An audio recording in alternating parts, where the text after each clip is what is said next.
What if I told you there were situations when you can bet both sides of the same game and make money regardless of who wins? I'm talking no predictions, no picking the right team, just taking advantage of pricing between two sports books. This is called arbitrage betting, or simply arbing. And it's probably one of the best advantage plays in the sports betting world because it's essentially zero risk. Like, imagine being able to put your money in a bank account temporarily, right? Like you wake up at 8 a.m. and you put your $1,000 into two different accounts.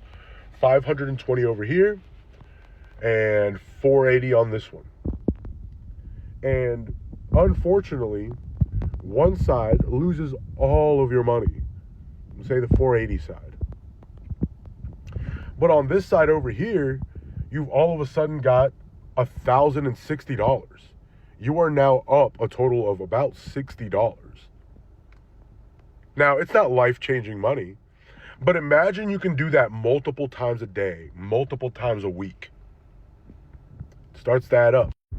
So in this video, what I'm going to do is I'm going to show you why these opportunities exist, how to find them, and ultimately mistakes you need to avoid if you want to be successful with it.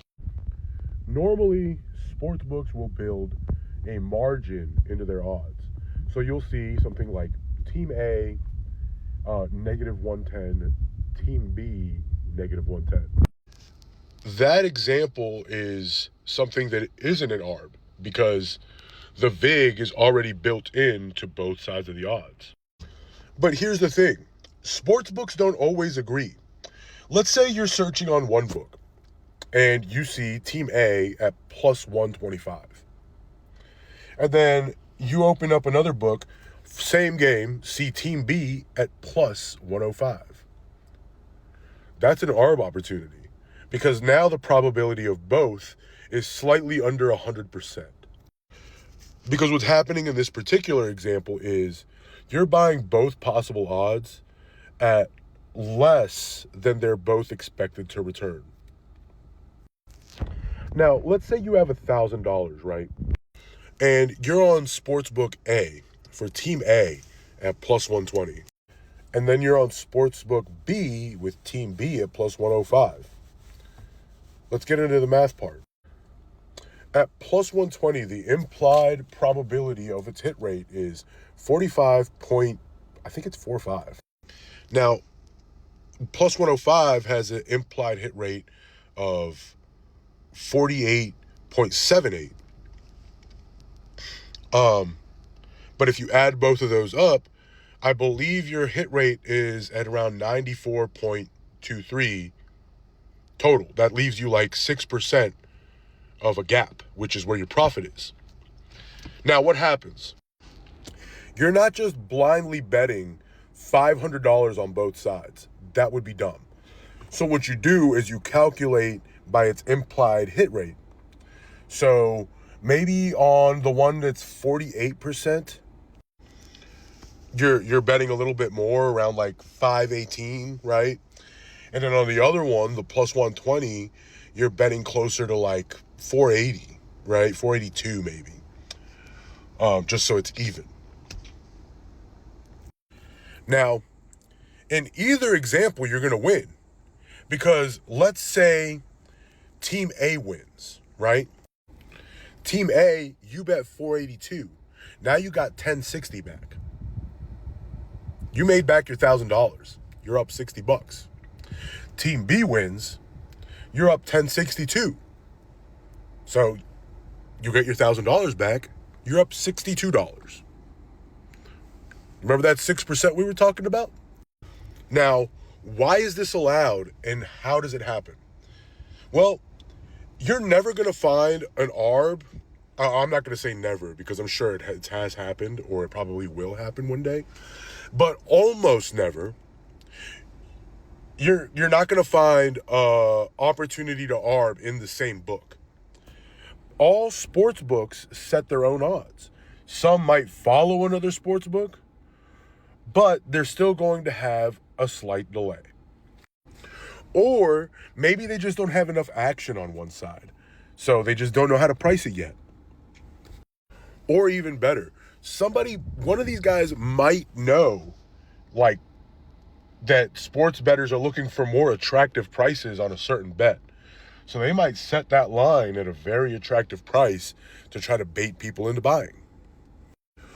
Or the best one, maybe the book hasn't even just hasn't updated yet. Maybe the lines dropped at 8 and it's fucking 11 o'clock and they haven't moved their lines. That's a golden opportunity. But here's the thing, is everybody hears about this and they think, oh, guaranteed money. Ooh, this is going to be so easy. It's not as easy as it sounds, because the sports books move fast. I'm telling you, I have been in situations where I put in a bet on one side, and before I can get my bet in on the other side, the odds have changed. And then I no longer have an arb. So what's the trick? There's also another problem, limits. And you are going to get those a lot as an arbor. I'm pretty much limited on every recreational sports book because of this. But limits. Let's say you need to put down about $1,000. So you need about 500 on each side, or close to it. But one book's got you heavily limited to under $200. Well, now that arb is completely dead. There's also the problem with different rules. Maybe one book doesn't count overtime. Maybe the other one does. That's a problem. And the last one. Sportsbooks don't love arbors. I mean, that's why I'm sitting here telling you guys that I'm limited on pretty much every rec book in my state. I literally can't put down more than $5 on Bally Bet. And I'm betting sides and totals. Like, it's not like I'm hitting them on obscure arbs. Like, once I stopped arbing, arbing is great. I'm not going to sit here and try to tell you guys don't arb. If I could still do it, I'd be doing that right now. But your limits are going to hit fast, so be very, very careful. Now to how to find these arbs. I'm not going to lie to you. The easiest way is to get some kind of tool or software. It's almost impossible to find these arbs on your own because the lines move so fucking fast. So I always suggest people find a tool. Now, I'm not an affiliate of OddsJam. A lot of people talk about that app, but I've used it before, and it's great for arbing and a lot of other things. It's expensive, but if you have the money to not only buy the software, but a couple thousand more to just put down on bets, you will make some money with that, and it will give you a lot of great arb opportunities. Mostly because, like I said, it's unless you want to sit at your computer with a million tabs for every sports book, and then you have to click on every market and hope that you find one, be my guest. But, you got things like OddsJam, OddsShopper, just tons of different, things you could find to help you with arbing. Now, why is this an advantage play? It's an advantage play because you're not saying, hey, team A is going to win or team B is going to win. You're saying, I got these things at such a good price that I'm in a profitable position despite what happens. And that's the concept of arbitrage betting. It's super simple in theory, but finding the bets, getting the money down, and executing, that's the difficult part. If you guys would like more videos describing arbitrage, positive EV betting, CLV, or line shopping, please subscribe, and I'll be here for the next one. Peace.